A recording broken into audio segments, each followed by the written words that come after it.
Welcome back to the channel. In this video, we're going to look at some really important practical advice that we can implement into our own trading plans and investing strategies while the market is trending sideways. This is a fantastic time to be upskilling ourselves and improving our trading plans and investing plans. So without further ado, smash up the like button, get it to a new all-time high, click it down here, subscribe to the channel if you haven't already, and of course hit that bell notification icon so you can be updated with the most valuable cryptocurrency and real estate cycle information on the internet. Make sure you're doing those. Links are down below, and I've also left a link down there for our channel sponsor, Bybit. Get up to $4,100 of sign-up bonuses using that particular link down below, and you'll need that because we're looking at charts today. All right, so crypto investors, do this now before Bitcoin breaks out. I know it's a big, serious title. This has come from the back of a lot of questions, comments that come through into the market, obviously onto my Instagram as well. And what I've known from my experience when I first started out investing when I was 20, so that's 16 years ago now, that was in real estate. And then I got into trading at 24. That's basically from a lot of these books here. That was now 12 years ago. And more recently, say for crypto, it's over the last 5 years now. A lot of the fundamentals are all completely the same, but a lot of the mistakes are exactly the same when you go from real estate or trading or crypto. At the end of the day, it's where we start out. And when we start out trading or investing in anything, we often have the same questions. Everyone has the same questions when they come to the space. They want to do the same things. But in order to improve and to get to that next stage of an investor or trading to be more profitable, you need to change your mindset. And the questions that are asked are different.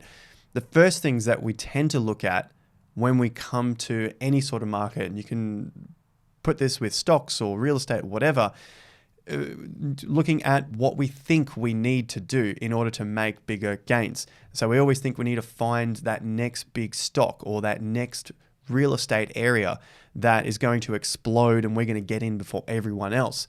So we want to learn how to find better 100x altcoins, stocks, real estate areas, doesn't matter. The next thing we all try and do, and the same question comes up is, well, I need to study more. I need to learn more about this particular crypto or this particular real estate investment, wherever it might be. And we just start to give ourselves an overload of information. So study fundamental analysis on crypto and Bitcoin. Obviously, we'll use crypto and Bitcoin as the examples here. For example, on Bitcoin, then we want to get as much on-chain data analysis as possible. So the stuff like, are there more wallets? Is there more hash rate coming to Bitcoin? That all sounds like it's positive to the space. Therefore, the price should go up. And then what we've seen in actuality is that none of this stuff actually really matters when it comes to making money from the market. And then another big thing that always comes up is I need to know what's going on in all areas of the economy at all times. I need to know about inflation figures. I need to know about rates increasing or decreasing. I need to know what the Fed's doing, what X country's doing. I need to know about all these things. And then as you can see, this just becomes a whole lot of information overload. And that is a typical feature of the new investor. They come searching for more and more and more education and more data. And it's not a bad thing. It's really good to get educated, but it becomes an overload and becomes very overbearing. And at the end of the day, we're unable to make a decision with so much information because none of it actually mishmashes together properly. It's not a clear language when it comes to investing. Speaking from experience, this is what I have found to work the best over the last 16 years. So what actually helps improve profitability? Well, obviously the big one is practice. Practice. But what are we practicing? Well, personally, I love charts. Learning to read a chart, no matter if it's in stocks, cryptos, obviously the Bitcoin chart, doesn't matter what, but if you can learn to read a chart, then you can get in tune with where that market is at if you haven't been in that market already. And so the other things we need to learn are about understanding market cycles. And that helps when it comes to, are we getting into late or are we early in this market cycle? And so that'll helps flow into the chart reading as well. So we learn to read a chart, but we need to understand our risk and reward. Do we invest $100 in order to make $300? Is that the sort of reward that we're looking for? Or do we need more reward because this particular investment is a lot more risky. So they're the sort of things that you want to be able to weigh up when it comes to your investments. Of course, real estate, as an example, is far less risky than something like cryptocurrencies. Actioning our own trading and investing plan. And this comes down to the practice, I think, of buying and selling. Now, I wrote here, you don't need to make a profit. That sounds pretty stupid for some people, but the whole point of buying and selling is to get used to clicking the buttons of buying and selling and being really comfortable with being able to execute on the plan. So a lot of people might write that they will buy and sell Bitcoin between these levels. So we've had a fantastic trading range over the last nearly 4 weeks now for Bitcoin between 28K and 30,500 with a few little peak outs at about 32, 31,000. So there's a lot of trading range to be had during this market, but without actually taking a trade, like buying and selling on an app, on a desktop, whatever it might be, then you're never going to make any money. The same thing goes for real estate. If you're never able to buy a property and then sell a property, then you're not going to be able to realize those gains. Maybe you buy a property and get a loan out against it, take some equity out, different story there. But in terms of actually actioning something, making that trade, that is the practice that we are aiming for here. And that obviously means that you are now becoming one with your plan that you've created. So now a simple example of all of these items in action. This is the stuff that helped me improve my profitability. So simple chart here. We're just looking at a typical altcoin pump and dump. And the way normal people, the way new people lose money in the market is basically buying on the big pumps, not understanding that that's what it looks like in a chart. It's basically just run straight up. And then because they're in late, they're bought late, they happen to buy every single time the market drops. And so they're buying all the dips because that, unfortunately, is the stupid mantra that is run through cryptocurrency, buy the dip, buy the dip. And unfortunately, people tend to buy the dip on the downside in the bear market rather than buying the dip when the market is in a bull trend. So that's why I've said it's super important to learn to read a chart, know which side of the market cycle you're on. Are you on the bullish side or are you on the bearish side? If you're on the bearish side, you do not want to be buying all of the dips. You just want to buy the dips on the bullish side. You want to be selling the rips, so selling the bounces in the bearish side. And so that then leads us on to the risk and reward. We don't want to be throwing in a ton of money on all of these dips when the market is dropping, especially in the bearish period. The area that I like is the accumulation period, and that usually spans out across months, sometimes years in cryptocurrency, but it gives us a lot of opportunity to be buying the asset, Bitcoin, crypto, whatever it may be, at lower prices over a longer period of time. So you get a nice low average price rather than the age-old buy the dip on the way down. You have a very bad average price because generally what happens is excitement, buying a lot at the peak, then as the market drops down, try and buy a lot more, and then by the time it gets low enough, there's not much money left in the new investor's account, and so they're not able to buy a lot at the lower prices. And so I specifically look at this and talk about it on the channel, looking at stuff like our fear and greed plan, which we have used on Bitcoin quite successfully over the course of this bull market and bear market so far. And that's allowed us to stay away from buying all of the dips on the way down and just looking at major low areas, even if they aren't the all-time low. That's not the point. We don't need the major all-time low because our job, again, is just to take a nice big chunk of profits out of the middle of the market.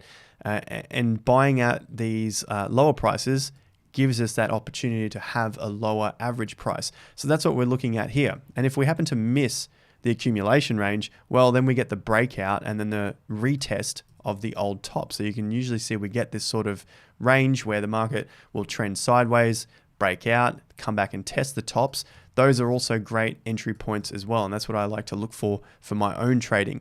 And so Bitcoin at the moment is in somewhat of a trading range. Overall, I still think we got a little lower to go here on Bitcoin over the course of this year because of the market cycle. And I think we're still in a bear market. It's been quite a short time considering we've been going up for nearly 3 years previously. We're only down about 6 months. So I think there's still a few more months at best, probably several more months at worst for this Bitcoin bear market.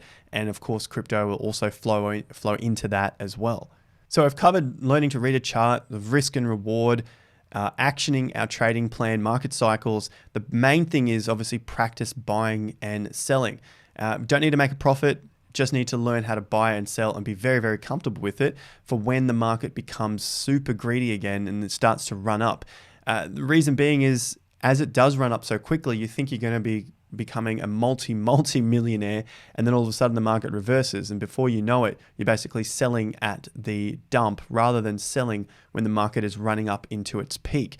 And so practicing that, even if it's now during this market where we're basically sideways, it does help a lot to be able to action that plan at the critical times, which is how you become much more wealthy or much more profitable in your trading and investing. And so if we take another look back at our plan, I've got a couple last things here.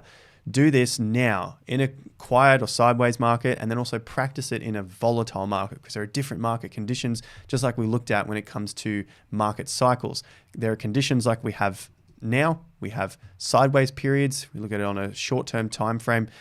Basically, we've gone nowhere for the last 4 weeks. So that's a quiet, less volatile, sideways market. And then we also have very volatile markets like we saw in May. So that's basically early May into that mid-May point, the 12th of May low. That's extremely volatile. So to be able to action the plan in those extreme circumstances is another skill that is required, and I think is far, far more valuable than trying to understand all of the fundamentals, especially when it comes to crypto, as everything is quite transitory. We've got cryptos coming in the next cycle. We probably won't even hear anything about 99% of the cryptos that have been around in 2021. Most of that stuff will probably be dead, gone, boring. People will forget about it. So learning these skills in this particular market condition, sideways or volatile, these are skills that you can then carry forward into the next bull market, unlike knowing about each of these different cryptocurrencies, stuff that are already 100x before, and whether it will 100x again. There will be other cryptos, so it is important to understand some fundamentals. But in terms of where I like to focus my energy and my time in order to improve my profitability, I'm going to be far more focused on reading a chart, risk reward, actioning my plan, practice a ton of buying and selling if I need to, improve that skill of mine.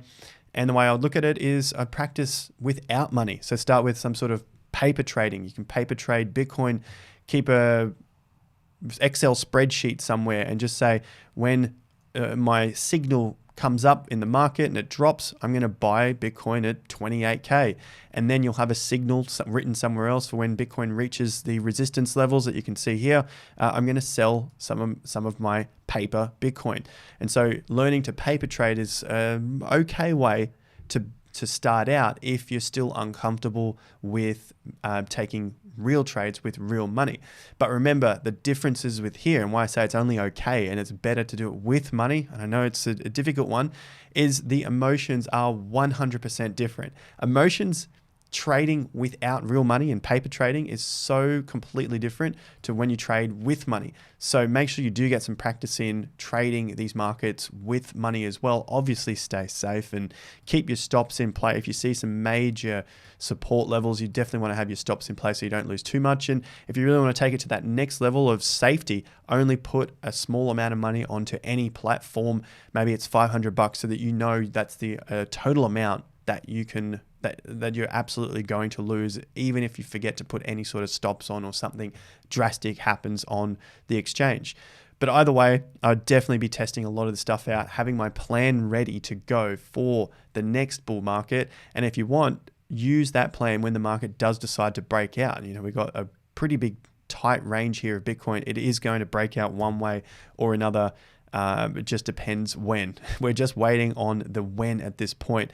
And so these I see as fantastic times to be testing that plan out without money, then do it with money to get that feel for what's coming next to help improve the profitability for your cryptocurrency goals when the next bull market does come. I think will probably happen in somewhere in 2023. We still need to reach a final low. And that's exactly what I have done in the past in order to get to this profitable level in cryptocurrency trading during this bull market. So make sure you are subscribed to the channel, because I did post a lot about this throughout the 2021 bull market, talking a lot about the possibilities of tops, and then looking at areas to be buying on Bitcoin as well, just using simple things like fear and greed. And then back when the market did tank, we looked at a lot of reasons why the market was going to tank at this point. And those videos are also on the channel as well during those live times in the market, which is the most difficult because the excitement and the emotion was extreme at that point. Thanks for joining me, guys. Use the links in the video description for Bybit up to $4,100 of sign-up bonuses. And if you want to learn more about trading and investing, join us at the Investor Accelerator. Link is also in the top of the video description if you want to join us over there for our weekly live group calls. Like and subscribe. Check out the videos I've got playing up here at the moment, and I'll see you guys at the next video. Until then, have more fun to get more done.